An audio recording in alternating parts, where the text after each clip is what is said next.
we're afraid of what people will think, or we're afraid we're not good enough, or we're afraid we're too much. And so we hold ourselves back. When we do that, we're muting ourselves. And there are too many people that are muting themselves in the world. And I, for so many years, was one of them. I've discovered the power of unmuting myself, of showing up in the world in a way that is joyfully expressed and boldly alive.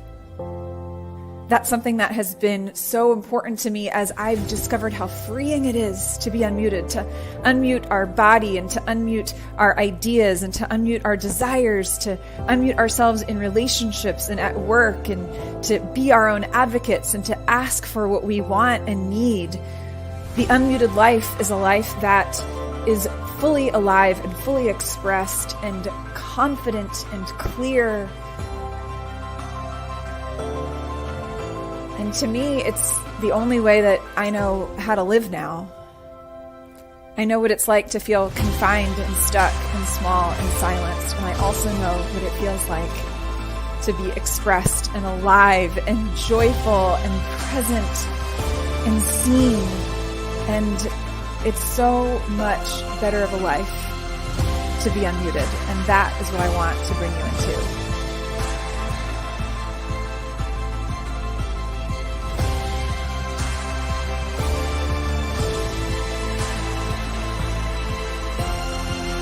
Are you ready to unmute yourself? Let's make it happen.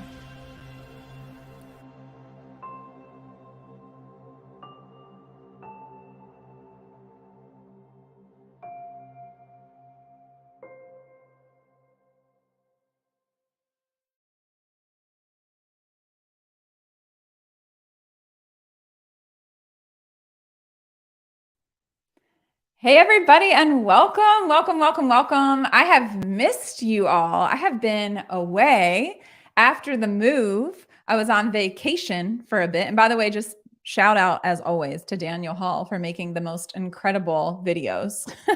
He's the one that put that video together. So I'm just so glad to be back. I was on vacation for 2 weeks and we were going to do a live show while I was away. But you know, I really like to honor time off. And I shared a post a couple weeks ago where, you know, maybe about a week or so ago when I started vacation of like, when I go on vacation, like I leave. I check out, I get off the grid. I know some of you have come back from vacation. I see, oh my gosh, Susanna's here and Maria.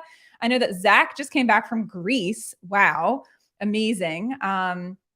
And I know that, so drop if you've been going to any vacations, maybe drop those in the chat if you've been anywhere fun. Or just let us know where you're joining us from. So I was in upstate New York, in the mountains of upstate New York. We love it up there. It's called the Adirondacks, and it's just the most beautiful, peaceful place. And we had a fantastic time. Bill and I were gone for about a week and a half, and we just got to disconnect, no email, didn't open my laptop for 2 weeks. It was really fantastic. And that's no easy feat running your own business. So I just want to say, you know, I'm so excited to be back with all of you because I've missed this. I've missed our time together on Mondays. Our last guest was Dominic Vogel, and he was amazing. And we talked about unmuting your positive troll. So if you missed that episode, make sure you go back or check out my YouTube channel, and you can find that there. Maria just came back from Washington. Oh, James Leith. Hey, James. James is in Phoenix. Wonderful. Bobby Joe, welcome. Makuve, welcome. Good to have you here. Don, I went to Scotland. Gosh, I've got a bunch of world travelers on the show today. So good to have you all here. We're going to have just the most fantastic conversation today.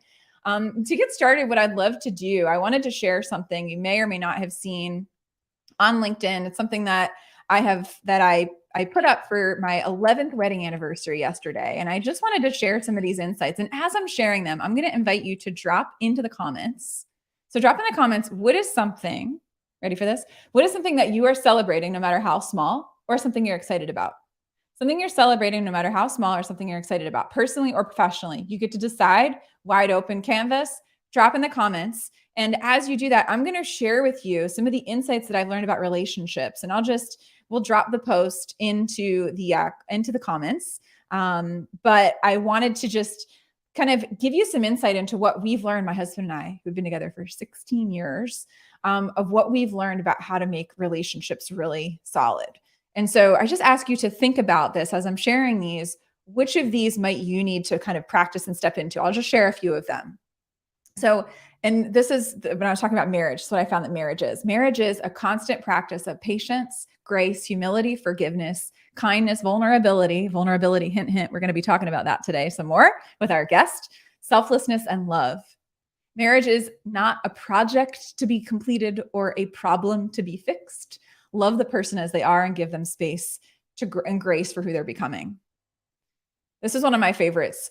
Marriage is, or you could think of a really committed relationship, is you against the challenge, not you against each other. Placing blame in a marriage is like saying your side of the boat is sinking. Hey, the boat's sinking. What do you want to do about it? Do you want the boat not to sink, or do you want to sit there and point fingers? Somebody needs to hear that today. It's about throwing away scoreboards, brownie points, and records of wrongs. Marriage is not about keeping track. It's about asking for what you want and need. You know, one of the biggest reasons we struggle in our relationships is because we do not communicate what we need and want. We don't communicate what we need or want because we're afraid we'll be too much, or we're afraid somebody won't be able to meet that need, or we're afraid that, if we ask for that, we're not going to get it. And then what does that mean about the relationship? Or we assume the other person should just know and read our mind. Any mind readers here? Right? We just assume. We assume that somebody should just be able to read our minds. And the reality is, we don't even know what we're thinking half the time. How could we expect another person to know what we're thinking? So those are some insights. I'll share two more. But in the meantime, let us know, drop in the chat. Let us know what is something you are celebrating or excited about, no matter how small. All right, I'll share two more things. These, again, insights on relationships if you're just joining us. This is one of the most important ones that I think it's overlooked and not talked about nearly enough in committed relationships, right? It's about encouraging the other person's friendships, knowing that being in healthy, life-giving community is one of the most protective factors for a successful marriage, successful relationship. Being in community with other people. And lastly, it's continually pursuing each other as you move toward mutual healing and wholeness together. Those are some of my insights on marriage. Again, my college sweetheart and I celebrated 11 years yesterday. Really excited about that. And I love this. Maria says, learning to say what we really want and not concealing anything, right? Like when we're hiding stuff, that just creates issues in your relationship. And oh my goodness, Will married 35 and a half years. Like, shout out to Will. That is incredible, Will. That's amazing. And I know you shared something recently about was it your anniversary? I remember there was something that you shared recently. It might've been about your anniversary. A beautiful picture. So in any case, feel free to drop those in. So, all right. I think that kind of tees up some of our just welcomes. Again, we're so glad that you're here. Well, I'll mention two quick things. I've got a newsletter on here called Unmute Yourself. I'm going to be sharing my next post this week about how to get paid more at work and do something other than ask for a raise. So I'm going to share that insight, what I did to help advance my salary when I worked in corporate. I'm going to be sharing that article this week. And if you subscribe to the newsletter, you'll get notified of that article.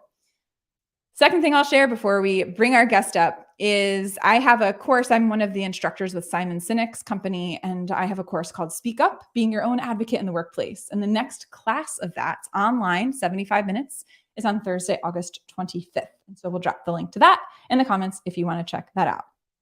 So our guest today, one of the things we've never met in person, but we've been connected through LinkedIn for a couple of years. And many of you know him, which is why you're here.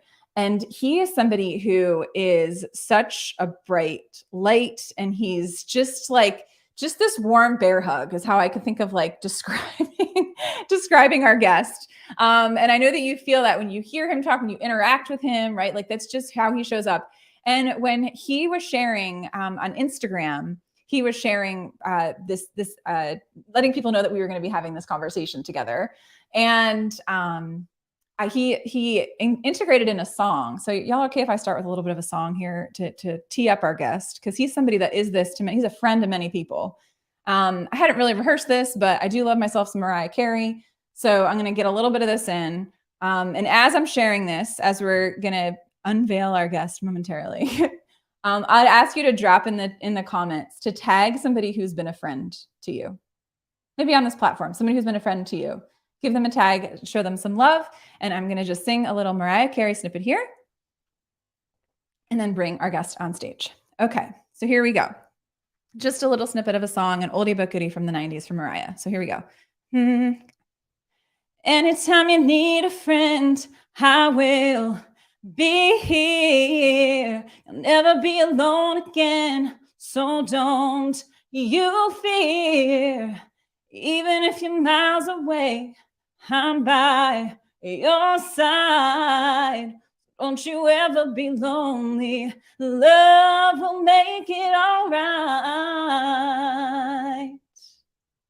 So, with that, I thank you to our guest for inspiring me to do that. I want to introduce to you Shawn Watkins. He's a diversity, equity, and inclusion expert with emphasis on vulnerability and leadership. His career has included hugely successful leadership roles in both private and public sectors. What makes Shawn's experience unique is his thorough knowledge of diversity and vulnerability and showing how the two of those together lead to inclusion. Diversity and inclusion is a major part of his research to make effective leadership development programs. In the last 25 years, check this out, he has trained over 1,000 leaders and served as executive coach to over 200 senior executives. As founder of Shawn Watkins Consulting, he has historically promoted corporate cultures and sustainable business models of diversity and equity leadership. So, without further ado, if you can give a big, warm, unmuted welcome to Shawn Watkins to the Rev. Come on the stage. Thank you. I'm truly humbled. By being on this show today, and for the audience. I just was looking at everybody in the audience. We appreciate each and every one of you guys for coming out. It is just but the grace of God go I. So let's begin with that. I can't do it without Him sustaining me. So I am happy to be on here, and I've been watching Unmute for quite a long time. Right, we have been. Rachel have been saying we have been on each other's network list for about 2 years now. Wow, where have the time gone, right? But I've seen so much growth, movement, joy, excitement through all of the things you've done, and from where you came from the very first time. I think I met you on. Wow, how could this be, right, Tim? And Brian and Nancy Deborah, you know what I mean? One of those shout out Saturdays. So I met you on one of them, and it has just been a whirlwind since that time. So I'm very so humbled to be on your show and so proud of everything that you're doing. Oh, well, I just, I can't think of really a more important thing that we can talk about right now than the importance and the power of vulnerability and leadership. Like when we are vulnerable, we are unmuting ourselves. Like when we are showing up and sharing our emotions and sharing our deepest fears and desires and thoughts and ideas and opinions, and we open ourselves up to potentially being rejected. Like that's vulnerability, and that's what it is to unmute ourselves. And so I know you have a very deep and long story about all of the things that you have gone through that have been forms of being muted, where you've either felt muted or you've muted yourself. And so we'd love to hear. This is one of my favorite parts of the show, is to hear people's stories about going from a time where they felt like they were muted in some way. And what was that journey? What was that journey from going to muted to unmuted? So just take us on a journey, whichever way you want to go, starting with whatever story you want to start with, and take us through your unmuted story. Yeah, I think my biggest story, I think that I've shared for so many times on so many platforms, is just the irony of how I began this, right? And this didn't just happen in a bottle. This has been years of just progression toward that. And I think if you would go back to the beginning of it, just four highlights that really changed my life: being molested as a child, that molestation taking on alcohol addiction, that alcohol addiction taking on depression, and that depression at bouts in time took on acts of trying to commit suicide. Those were the highlights of my life before I really thought about what I had to offer. And going through that, you build a resilience and a toughness to things exterior, but you never cultivate the interior. And this is where I really delve into the vulnerable piece of me in letting others in. That would be my healing. That would be my healing. And though when I started this journey, I had no idea that that was a plan, or even if I had that purpose. But I knew that there was something different in me when the failed attempts to commit suicide took place. And in that came a spirit of transformation within me. And I know sometimes it sounds like a Hollywood movie. I know sometimes I even say it myself and I'm like, wow, who's going to play me, right? Just in jokingly fashion. But when you look at a lot of things that have happened in the course of your life, you really take stock and inventory and to say, no, that was a pivotal point and where I could have just went down the tubes.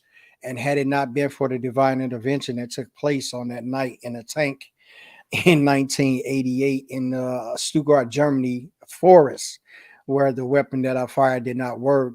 I thank God every day for that. Now, Mm, to fast forward to where I am now, everybody not necessarily need to hear the aspects of that, but they need to hear some of the experiences that transform me. mhm, And this is where the vulnerability piece is what we all have. And a lot of times I talk to those in leadership because you have the opportunity to mold and make those that you're leading. And unless you know who they are, and I don't mean in the essence of knowing their business, being nosy, knowing the cultivation of the individual that you're leading is a tremendous asset to whatever organization, whether it be a personal business, small business, personal relationship, any kind of development that could be along with them. And being vulnerable taps into that for every individual. mhm, So that is where I got the core of what I do and how important the work is.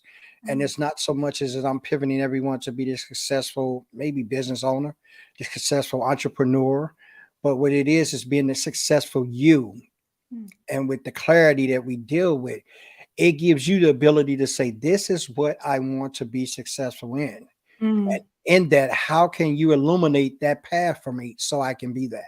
Yeah. Yeah. And I love what you're saying, illuminate a path. And Will just commented about how you're showing your brilliant light, you're shining your brilliant light, and how that is so needed, right? Like you are meant to be here. It's like you've had all Yeah, these attempts that were, it was like, no, that's not going to work. And it was like another yeah, attempt. No, like, no, you are meant to be here for a reason, and that divine intervention is powerful. And I'm curious, first of all, just sharing any of that. Thank you for sharing from that was Zach mentioned. It was a tremendous share from your interior of talking mhm, through any one of those things is hard that you shared. yes, yes, But the collective, right? Like all of that compounded together is like is quadruple hard, right? Because it's just all of that. And so I'm curious, there's a lot of people, I think, especially now, that are struggling with depression. mhm, Um, for any number of reasons. And I'm wondering what was anything that helped you in the midst of your depression? Because when people go through depression, there's often this sense of isolating ourselves and mhm. muting ourselves and not asking for help or not telling people we're struggling or not sharing our story.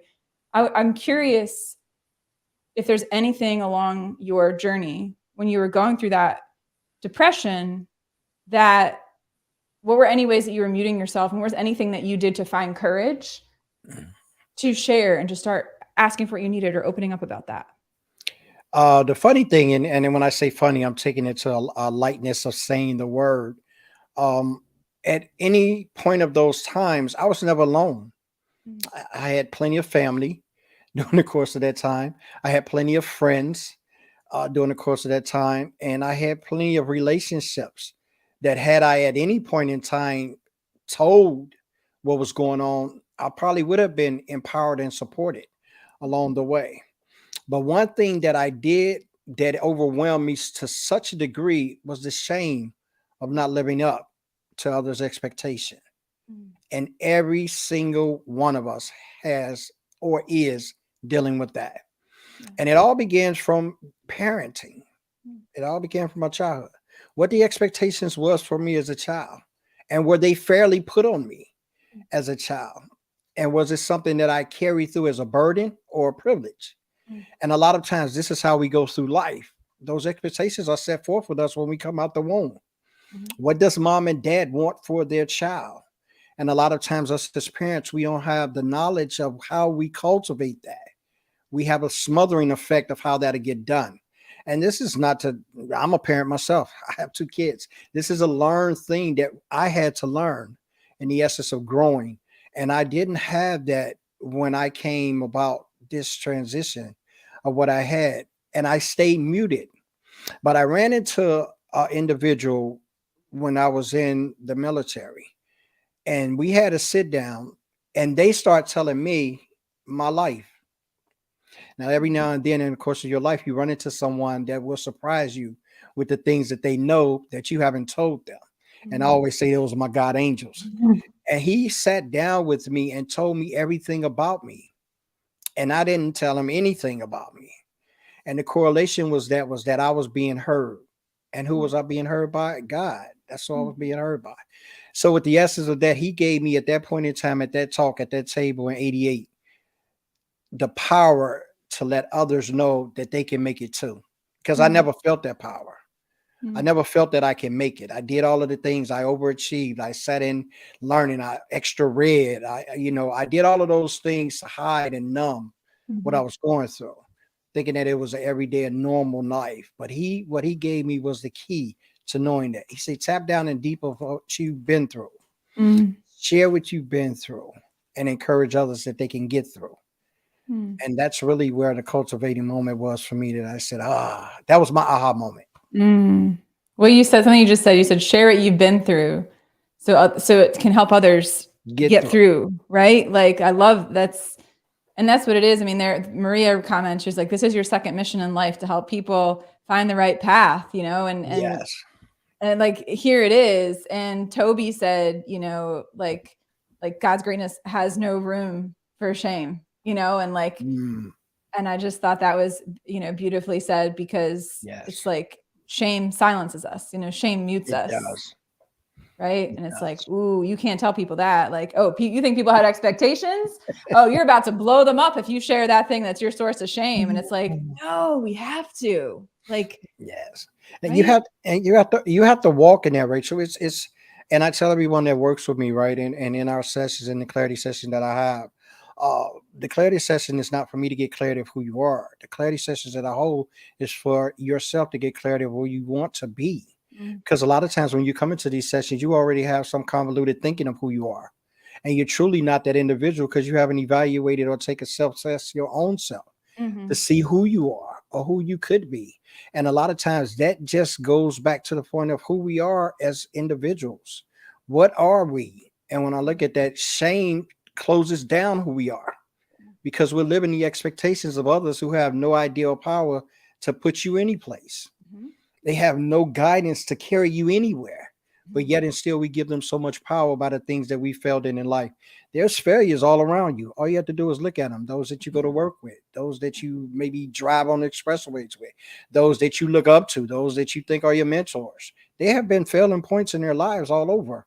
mhm. But the difference that has come with that, they haven't used the failures for shame. They use them for growth. And this is Yes. what keeps us muted when we let the shame envelope us to say, nah, that's not who I am. That's who I am. That's who I'm expected to be. But what Mm. we're expected to be, we have no idea yet until we unmute. Yes. We got preach from Wells. Like, okay, the Rev is here. The Rev has arrived just in case. Yeah, something I can't help it. It transitions. It transitions. I love it. It's great. It I've had people ask transitions. me if I'm a pastor too. It's like when you talk, they're like, Yeah, it's not people transition. don't, people don't talk about like grace and mercy and compassion usually in a corporate environment. Like, help me understand this thing about you. I'm like, It's yeah, me. That's what like, it is. It's me. yeah. Like you got it. And I love what you said. You said using our failure for growth instead of shame. Hmm.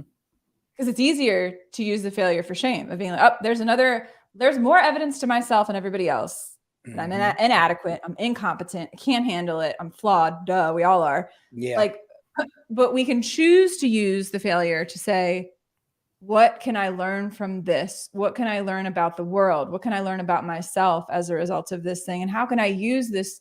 How can I use this for good? It's like it's all about how you frame it that determines whether or not it's actually a failure that's going to hold you back versus something that's going to propel you, right? Yeah, and it's how you see it. Mhm. Everything is perspective. Yeah. Every single thing is perspective. I tell everybody and anybody that listen, your perspective of you is you, right? Regardless of whatever anyone sees, we are our hardest critics. No one can tell us more about us than us, Yeah. right? So when we take on that, the essence of moving past that is just incorporating what am I and what do I want to be.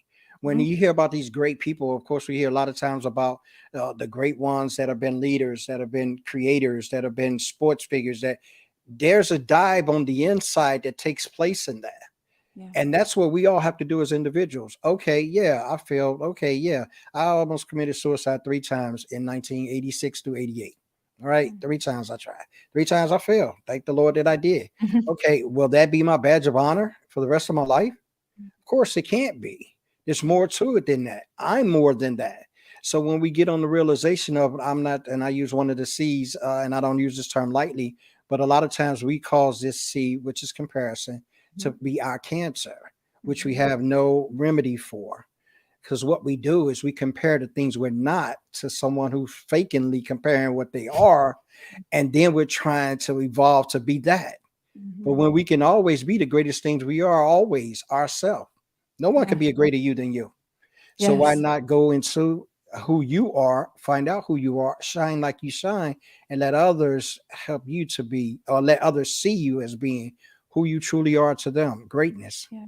Yes. Yes. Like letting that greatness come through, because I think sometimes it's like we're afraid that whatever we have to offer isn't going to be enough to somebody. Oh, that's the biggest misconception you can ever have. I'll tell Yeah. everybody that I meet with them, and I'm mostly in conversations with this. The world needs what you have. Yeah. Now you just have to figure out what that is. Mhm. Yes. And oh, I love this. Maria says men have feelings too. Men can be emotional and vulnerable. Men can cry. Absolutely, Men are Maria. humans. Yes. Yes. So Yeah. tell us about, because I'm married to a man who candidly grew up in like German family. Dad's an engineer, Mhm. mom's a nurse. Like generally there's like not a whole lot of talk about feelings, and that's okay. You can accept Yeah. people for who they are, and they Mhm. are lovely. I mean, my husband's family are wonderful, loyal, supportive, fun, dependable, loving people. Mhm. And and for him, like part of our growth journey was him getting past some sources of shame he had of things he'd never Mhm. shared with anybody growing up, and finding community in a group of men at the church we go to. There's a group of 6 of them. They get together. They've been together for 3 years, and they get together once a month, and they just do life together, and they talk about the hard things, and they talk Yeah. about the things that cause shame, and they pray for each other, and they cry with each other, and they cheer for each other. I mean, it's just the most beautiful thing. So I'm curious, when you see, or maybe when you've gone through an experience when you've seen someone who's holding back, think of some of the people that you've coached maybe and work with Mhm. that are silencing, they're muting their emotions, they're not willing to be vulnerable. What are some of the things that you share with them, or what are some things that you've done to kind of activate that sense of vulnerability so people feel like, all right, I'm going to do this, I'm going to share, I'm going to open up? I create safe space. And the funny thing about it is, right, it's that seems very simplistic. In terms of how I've done it, it has been. I've always been a listener. We have hard time with that. And when I say listener, I don't mean like I heard what you said. That's a hearer. I mean a listener. I discern what you said, and I listen with the heart and not the ear. uh, I've been taught that very, very early. I had a childhood of with much tragedy and disdain, but through that, I learned how to read people's hearts. Mm, Right. So, in the essence of reading people's hearts, I truly understood what you were saying by just what you were not saying. mm, And yeah, it's a God given talent. No, I'm not a musician. I'm not Merlin. But it's just that I listen to more than what the words say, because a mm, lot of times every part of you are saying is saying something in conversations, and you say, oh man, that must be a hard thing to do doing Zoom. It's actually even more easier to do doing Zoom, because there's a concentrated effort from the top part mm. that others illustrate, and Yeah. through that there's a lot of vision to be seen. And when I say that to people, they say, oh man, yeah, you know how people are on Zoom. Man, you'd be surprised, because the spirit travels. So your Mhm, spirit of talking to me and what you're saying to me, I can feel through the screen. The screen isn't stopping what you are saying. The mhm, screen is actually interpreting for me what I need to be hearing. mhm, Uh, that's what I do in conversations, and creating that safe space where people feel they feel an ability to share things that they normally wouldn't share. That started with me ever since I was a little kid. I had people coming up to me, older people, all telling me all of their personals. Like, and as a kid, it was kind of freaking me out, because I was like, like you're like 20 years older than me. What I want to know about this going on with your relationship and that right there. mm, But I talked to my grandmother about that. I think I was about 10 when it really started annoying me to that tremendous thing. And I just said, I just can't stand people. They always want to tell me their stuff. mm, And my grandmother heard me say that. She said, well, what's wrong? And I said, people always telling me things. They mm, always, I didn't even knew, I wasn't even really sure what confiding meant. And I was like, they always confiding me, always telling me stuff. They don't tell such and such. And I would name some of my friends. And my grandmother told me on that time when I had told her that and expressed my frustration, she said, people are bringing their problems to you because you're a solution. mm. And I said, duh, I'm like 10. That makes no sense to me. That actually make no sense to me. Like, how can that be a solution for someone that's grown and in their own marriages and relationships and doing? How can a 10-year-old kid be that? And it just came to be cultivated over the years and time, where I gave people a safe space in talking to me. that they were Mm, okay with talking to me. And I mm, think that's what we fail to realize in talking to people. I always pause when I ask someone how they're doing. I pause for a response. It mm. wasn't a casualness with me. I always heard what you said and listened to what you said before I conjured up an answer to what you said. Hmm. Always took in and dissected what you said so I can get in front of maybe what you really mean. Yeah. Those are the kind of things that my mind worked on. And I'm not a genius. I just think differently. Yeah. That's Well, you all. have your own form of genius. Let's say that. Like listening, so much. There's so much wisdom, first of all, in what you just shared. And drop in the comments. And we're gonna come. Toby has a question in a second. All right. But there's so much wisdom in what you shared. The difference between hearing and listening. We can tell. Like you can tell if someone is just hearing the words you're saying to get their next thing in, versus if they're because when we really feel heard Mhm. beneath the hearing, there's also a feeling known and seen that happens. Yes. And when we feel known, I mean, that's like one of the most vulnerable things we can feel, Wow. Yeah. right? To feel known by another. It's like, oh, because what if you know like who I really am Mhm. and something about that isn't okay? So like, I'm just not gonna let you. I like to say that we let people know things about us. My dad often says this a lot. People know things about us, but they don't Mhm. necessarily Know us. know us. And I You and know? I say that, yeah, and I say that a lot. I even say that when I took a little piece of that famous quote about being the diversity quote about being asked to the dance. Mm, And the diversity piece of that is being asked to the dance, right? And yeah. the next piece of the included piece of that is being asked to dance. But I Mm, added the vulnerability piece, and that is knowing your dancing partner. Because a lot of mm, times we've asked to events, we've even danced with events, but do you know who you're dancing with? And this right. is how listening gets you to that place, and it gets you to an understanding of that this is what they need. Because a lot of times coaches feel there's just such this aspiration, I'm just going to give you what I got. Hmm. Right. Coaching is not giving you what I got. And someone may disagree with me, but I know what works best for me. So I'll Mm, say it. Coaching is enhancing what you have. That's mm, what a coach does. I'm yeah. not bringing anything to the table with you coaching, except Hmm. for my ability to motivate and move you forward. You Hmm. already have everything that you need to do that. Hmm. What you need is to be articulated to you in such a way that you believe. Yeah. And this is what we're here for as humanity. We're here to let the next ones that come across our path believe they can be greater than they are. And Mm, when we're not doing that, we're failing humanity. yeah. So whether it be with the hatred, whether it be with the love, with dislove, distrust, abuse, however we tend to do it on the opposite side of the spectrum, when Mhm. we're not everyone that come across our path, if we're not letting them know they can be greater than they are, we're doing a disservice to even the race that we're in, which is Yeah. humanity. Yes. Like, well, mic drop. Yes. Like, yes. I mean, that's really what it is. It's a coach is ideally a magnifier and a maximizer, Right. right? Like a coach lasers in on what it is that this person has to offer. It's like, hey, I see that little light Toby referenced earlier, this little light of mine. It's like everyone has a Oh, light inside of yes. them. It's like, I see that light. Let me zoom in. Let me Mhm, zoom in and show you this thing that you think is little, but it's really not, and I'm mhm. going to help call that out. And that's what I'm hearing you saying that you do as a coach, is calling that out and bringing them out in Yes. people. And like, I love, by the way, so many great comments here in the chat. Mike saying hearing and listening are at the core of many issues in this world, Oh in my my God. He could opinion. say that again. Nailed it, Mike. Nailed it, Yeah. Mike. And Brian Schulman's here, by the way. So What's welcome. up, Brian? What's What's up, up, man? So Brian? good to have you in the house, man. Brian in the house. And Toby had a question.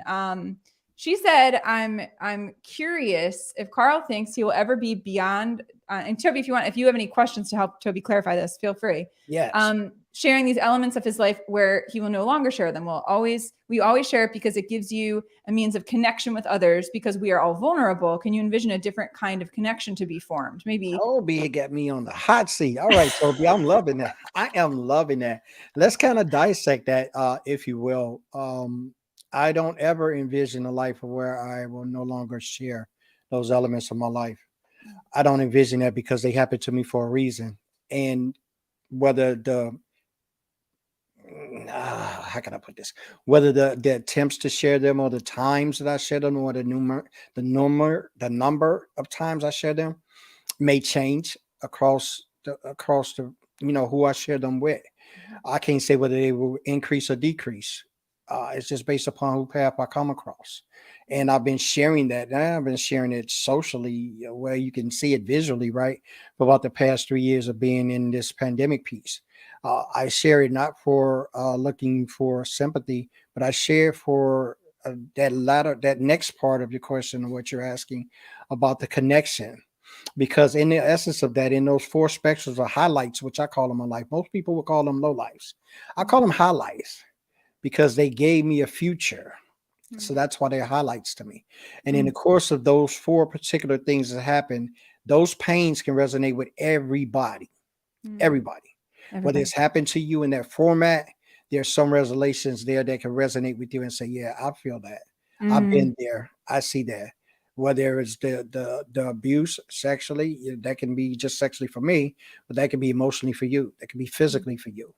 That pain of that abuse you feel. Everyone at some point in place in whatever spectrum you're in has felt that. That ability to have an addiction that has been felt, whether it's been someone in your family, someone you dealt with, whether it be drugs, alcohol, pornography, whatever the addiction may be, there's a connection there. The next is the depression piece. We are all been depressed in points and places in our lives. It just haven't been in admittance of. Or maybe we was pulled out of before we regularly regulated it to what it was really to be. Or where the rabbit hole we really went down. Maybe someone caught that and pulled us up. But all of us have been. We haven't always been happy, regardless of your circumstances or your situations. And with the last one, suicide, there may be bouts that we've all had that, not that to that extent that I did, but maybe that extent to how would this world be without me? How many times we commit that suicide in our mind? This would be a whole lot different if I wasn't around. We say those kind of things to ourselves at points of times, right? And we'll say to ourselves, oh man, I'll never kill myself. Well, you probably just killed a lot of dreams when you said that. The world would be tremendously different without you in it. And for you to think it would be better is really asinine, to be honest, because your being here has impacted so many other people. And you often find that out when you can't realize it, which is when you're dead. Yeah. You realize how many people you touched. Yeah. So, yeah. So, in correlating with all of those, and those are great questions, Toby, I will continue for the short haul to continue to share my story at points and places of time. And I have shared them on corporate levels. Yeah. I have as attention getters, sometimes as icebreakers. Mm. Wow, that's really breaking the ice. It's like putting a hole in ice and falling through, right? Yes, I've done it sometimes because in the essence of reading the room, sometimes the shock and awe will permeate more than me coming in with the smiles. Yeah. Sometimes I come into a room and I'm like, all right, my name is, this is my four highlights. And I go through them and I have the room sitting around like, oh my God. Okay, now I got your attention. Yeah. Now I have an ability and a foundation to create change because your attention is where I need it to be. Yeah. Awesome question, Toby. Awesome question. Yeah, Toby's just one of the most thoughtful. She and I met a few years ago. We don't mess around here. We've got two more questions. And one thing that Randy mentioned, there was a comment that I want to call attention to. I'm going to go to Zach's questions. Actually, Tim, let's go to Will's question first. His question came in first. But I appreciate, so I'm going to come to Will's question in just a moment, and then we'll go to Zach's question. But something I heard in, what you were sharing is that there's different aspects of your story may resonate with different people. So when you share kind of like the breadth of that, it gives you more, I don't want to speak for you, but it's like it gives you more connection point potential because somebody might connect to one part of the story, but not to another. So if you're sharing the breadth of your story, it gives people more points of connection. Have you found that to be? Absolutely. So and what it does, it gives me a greater, for lack of a better word, playing field. Yeah. Because when you have an opportunity to talk to people, and I'm a keynote speaker, right? So my keynote is vulnerability. So how can I explain that, express that to you where you're empowered by what I'm saying? Yeah. Storytelling. How the storytelling connect the dots by it being a story. There's a beginning, there's a middle, there's the end. There's a lot of time in stories, there's tragedies, there's hope, and there's growth, there's pain, there's joy. What I bring into all those aspects, so when you look at them as I say highlights, but when you look at them, most people identify quickly with the lowlights in them. But Yeah. by me being able to connect them and the growth that I've obtained from them, I create a highlight of a story of a resolution Hmm. to what is taking place. That Yeah. is not me, that's who I was. Yeah. So therefore, people can see and resonate and say, "Oh, you were in that dark hole. My hole is not that bad. You Mm. may have something I can use to get me where I need to go." Yeah. And that's the purpose of me sharing those the way that I do. Well, and it's true. And I think something you said, as a speaker, like, I know we're both speakers. And one Yeah. of the things you learn as a speaker is you share a story once you've done enough of the work. You've Mhm. done enough of the healing and the work to be able to talk about it in a way that people aren't concerned for you. Because some people will share their Yes. stories and they'll be on stage and you're like not sure if they're okay. Like you're not ready to share that story publicly Mhm. yet. Yeah, Like, if you're not there, and this is my disclaimer because me working in the law field, I should have put this out in the beginning. This is my disclaimer. Everyone is not ready for this, yeah. and it does not take anything away from you. Let me repeat that. Mhm. Everyone is not ready to share like this, but it does not take away from you, the individual. You, the one that has been through it. You, the one that has suffered through it. You, the Yeah. one that is living with it. It does not take away from you. There is work to be done in that, and I've Mhm. said that and shared that, and right after that, I started laughing Mhm. and going engaging into some icebreakers that kind of break that ice that I just fell in the water of. Because Sure. sometimes it needs to be there. The parody of that is watching people say, "Oh my God," and they don't know the next place to move. But Mhm. there's also that in me from doing this and talking about it and doing the work. I know how to navigate the ship. Yeah. So the ship is never going to get stuck. It's my story. Right.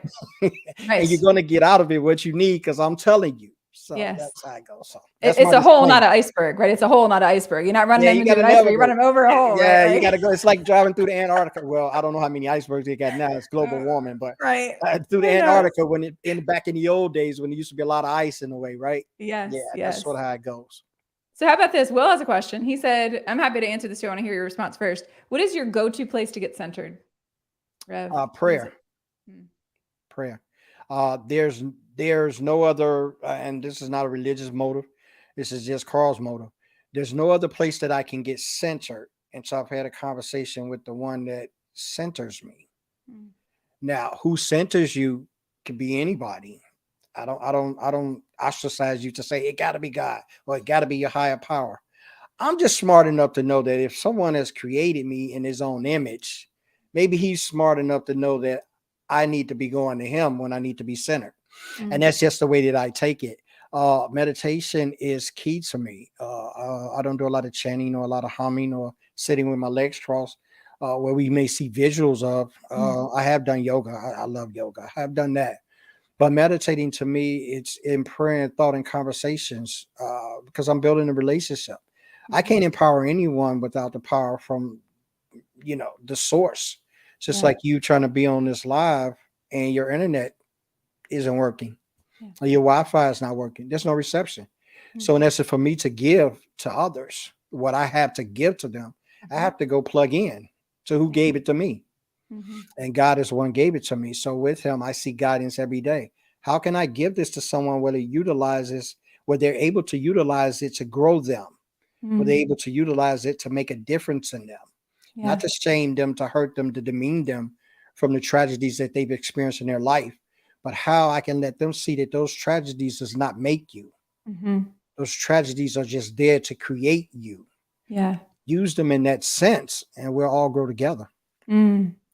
Yes. And I think, to your point, prayer, meditation, any of those things again connect us to that sense of we're not it. You know what I mean? Like we Because when sometimes we think we are. Like we get some successes, man.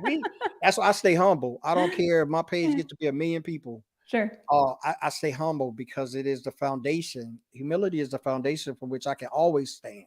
Yes. It's Yes. never going to corrupt. It's never going to fail. It's never going to tear down. If you stand on humility in everything you do, all the other accolades that eventually us as professionals want to have, they Yeah. will come. But a lot of times we don't get what's due to us or what's coming to us because we don't know how to handle what has already been given to us. Mm. So when Yeah. we're able to handle what's given to us, you'll be surprised how much more you'll grow. Yeah. You'll be It's surprised how much more responsibility you'll be empowered with. it's so true. It's so Mhm. true. And like, I think when it comes to grounding and centering ourselves, to your point, it's like the core of what you were saying was like being in relationship, right? And so it's relationships move back to vulnerability. Relationships move at the speed of vulnerability, right? So Yeah. like the extent to which we'll be vulnerable. So I know for me, I spent a lot of my life being very insular, where when I was having a hard time, I wouldn't tell anybody. And I was very muted growing up, and journals were something I had. I would journal, I write about stuff that, hard things that happened, and I would never tell anybody else. It was just like locked in the pages of my journal where it was going to stay forever. And so for me, one of the things that's grounding for me is I have specific friends. I know Brene Brown calls it your square squad, and your square squad are the names of people who matter most to you. You put it, I used to have one here. You put it on a 1 by 1 inch piece of paper, and you write down the names of these people, right? That whose opinions matter most to you. And so I think of like specific friends of mine that when I'm having a day, when I'm having a moment, I don't have to carry that alone. Like these people have been put in my life for a reason. And so I reach out to them and I get off the phone and I feel better because I was heard. Yes. Because they know me, because I was validated, I was encouraged, I was fueled. And so I can step away from that conversation and be in a different headspace and be in a different heart space too. Yes, and it moves you. We all need somebody. That's pretty much how humanity works, right? If you Yeah. ever just if you ever just took a self check, what I check, and I go back and I always got to use a Bible in what I say because it's a foundational book that I always read and that I always believe in. It goes all the way back to Adam, right? It wasn't good for him to be alone. Yeah. So what did God do? He took from him and made Eve. So there, right there, gave me the visionary picture of that we need each other. Yeah.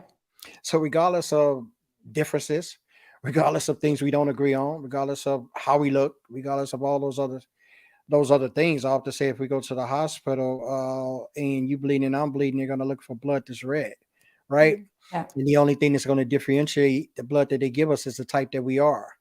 So they're not going to go look for black blood. They're not going to look for red blood. They're not going to look for Indian blood, the Asian blood, German blood. They're going to look for blood, right? So if we look at each other in that landscape of thinking, and if we can, and to me it's so simple, right? But I know it's not to a lot of people, and this is an encouragement and a discouragement at points and places and times. When you look at each other for the intrinsic value that we bring to the table, and that's a holistic point of view, not necessarily with your crafts and gifts, but the value that each individual brings to the table. If they're honored for that value by someone else that has different value, we'll see how much valuable we are to each other. I know it's kind of play on words, right? But it means a whole lot. If we just honor the value of the next person, regardless of whatever their capabilities are, just the value of what they bring to you as another person. If we start looking at people like that, I think we'll be in a better place. Yeah. Of who they are, value them for who they are versus what they can do for you. Yes. It's like you are inherently worthy of being seen, known, heard, loved, accepted. I am enough. Because you are a human being. Like all of us want all of that. That's what's the core of what we all want. And so I love this. This tees us up nicely too for Zach's question. He said, please share 2 to 3 essentials you need to quote, hear from your heart. This should be part of communicating with humans 101. Yes, Zach. If I can coin the course for this, listening is very much key. That is one of the essentials. And the hearing with your heart is not preparing your mouth to answer, right? Hearing with your heart is preparing your voice, that voice to be heard. People need to be heard. And when I say heard, there needs to be some kind of way that they feel leaving you, they've told you what they wanted to tell you. They were able to share with you something that was on them. Most of the time when people tell you things during the course, of course, we'll take the work relationships out of it. We'll put in the essence of relationships. Most people share things with you because they want to be heard. Most people tell you things because they want you to hear. And in hearing that, they want you to listen. Not all things calls for a reply or a rebuttal or a comment. I take that on. I've listened to people for countless moments in time, and they'll say, "Oh," because they're not used to it. It'll be the first thing they say when I talk to people sometimes. And I listen, I'll be on the Zoom and I'll be on the Zoom for 15, 20 minutes. And I'll just be listening to them. And they'll go on and go on and go on. And I'm just grabbing everything that they're saying, taking everything in. And after a while, because we're so put into a shell of I gotta respond or I gotta answer, I gotta say something, or give me space.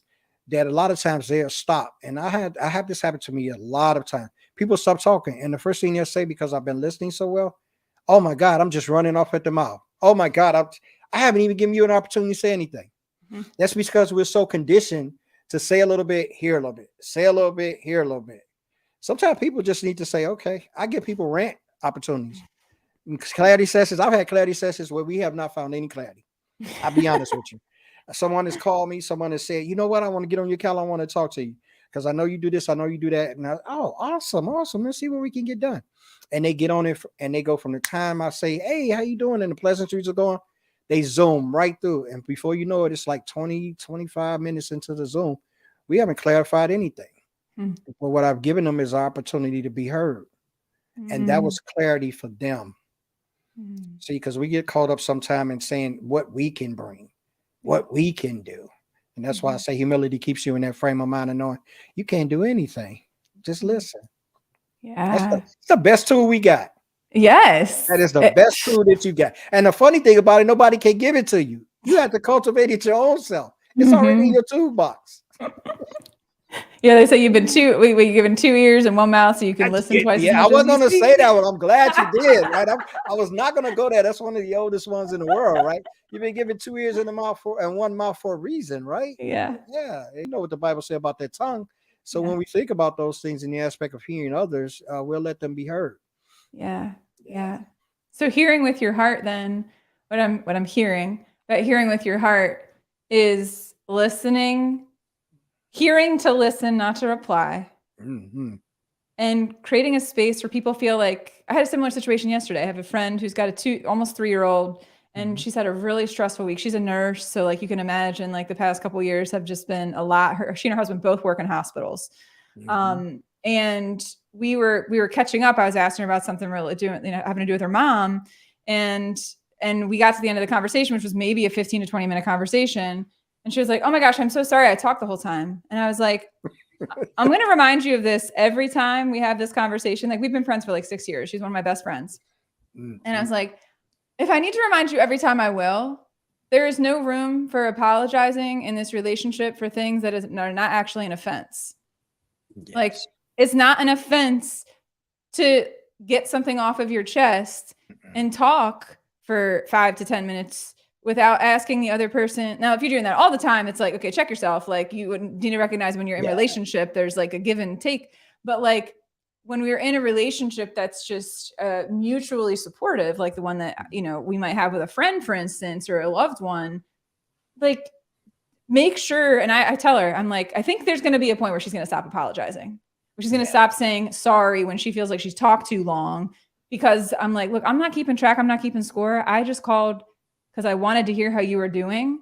And I intend to be in this with you for like a long time. So like, I'm not keeping track about who I'm not like, it's not like when you're watching a football game where it's like time of possession. Yes. It's not like, it's not like I gotta hurry up. I gotta hurry up, right?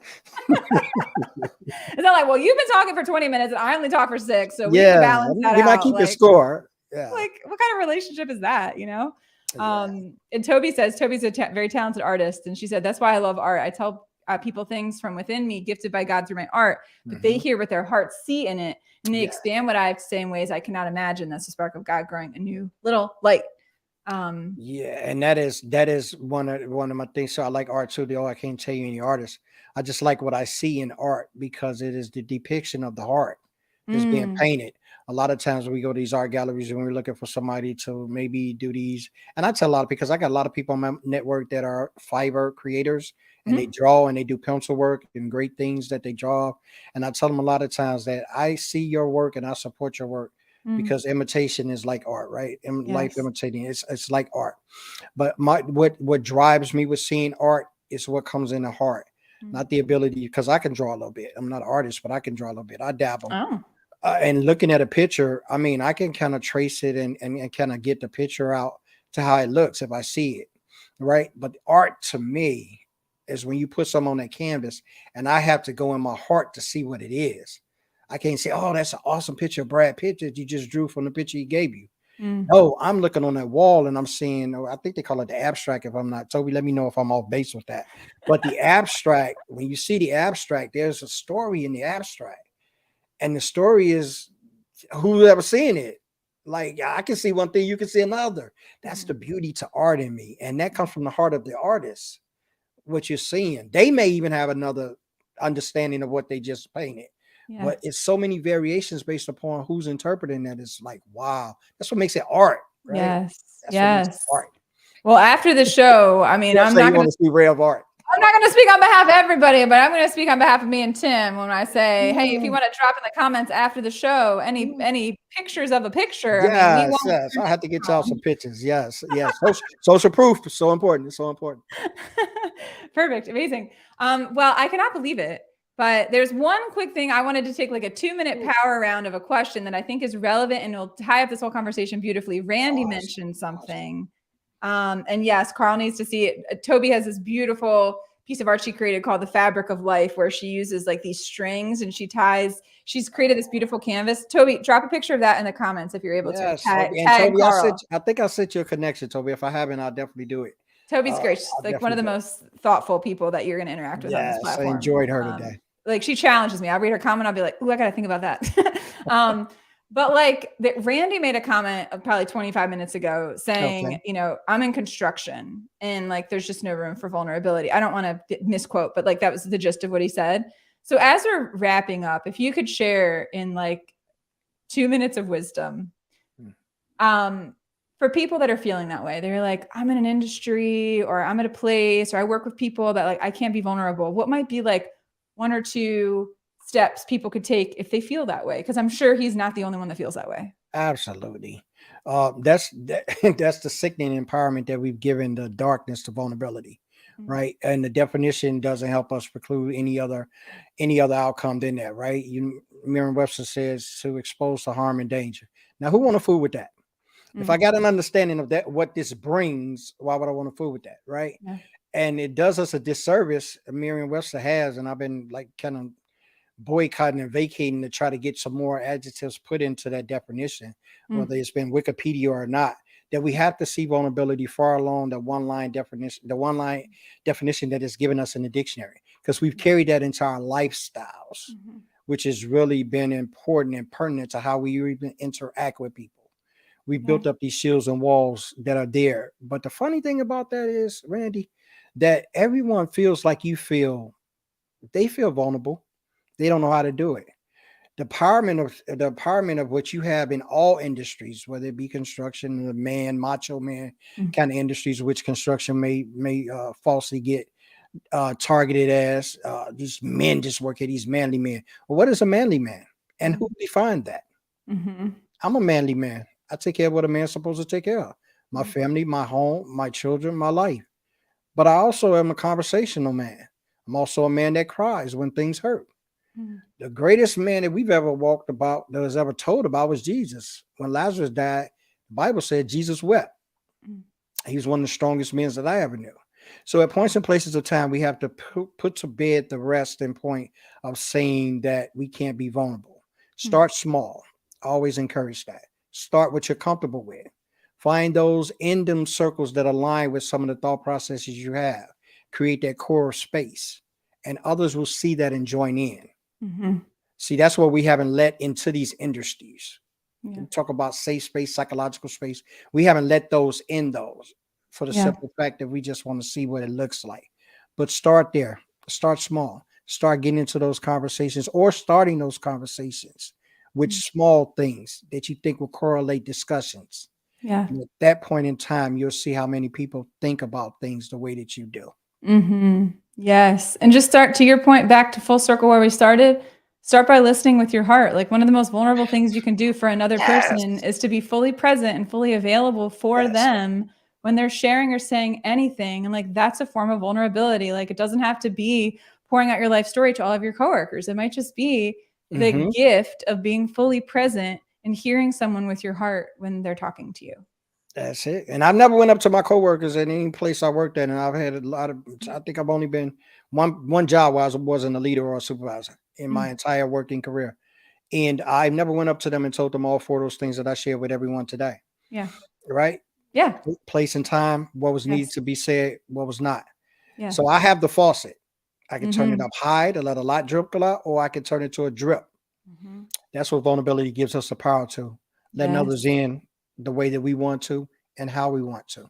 Yes. Beautifully said. Well, I just want to say, Shawn Watkins, I just want to say thank you. Drop in the comments, everybody drop an emoji or Yes. or some comment about, what this conversation has been for you. Hopefully that started you off on a really strong unmuted Monday note. That's our goal, is to give you a Yes. space where you can Yes. come and you can just feel encouraged and feel uplifted, and where you can feel like coming here, you get a light shown on what's possible, and that you walk away feeling a bit more hopeful. So everybody follow Shawn Watkins on LinkedIn. We've got his website if you want to learn more about the work that he does. Drop those in. Zach, thank you. Laura, thank you for being here. Donna, of course, Tim and Toby, and Randy and Will and Gabe. Oh, how about that? Maria, just so many incredible, Brian Schulman, so many just wonderful people. Mike joined us today, and I just want to say thank you all for being with us. And Shawn Watkins, thank you for just kicking off our Monday. I am so very glad to have been here, and I appreciate you guys having me. Thank you for everybody that showed up. Oh my God, you guys blew up the comments. I'm just so happy. Hopefully, I can connect with each and every one of you. Yes, wonderful, wonderful. Thank you again, everybody, for joining us for today's conversation. We'll see you back in 2 weeks. I think that shows with Mita Malik, actually, who I've been following on LinkedIn, and she's another voice in the DEI space. And so make sure that you join us for that show in 2 weeks from today. But yes, everybody, thank you for being with us. We're so glad that you could be here, and have a great rest of your day. Have a great one, guys. Bye.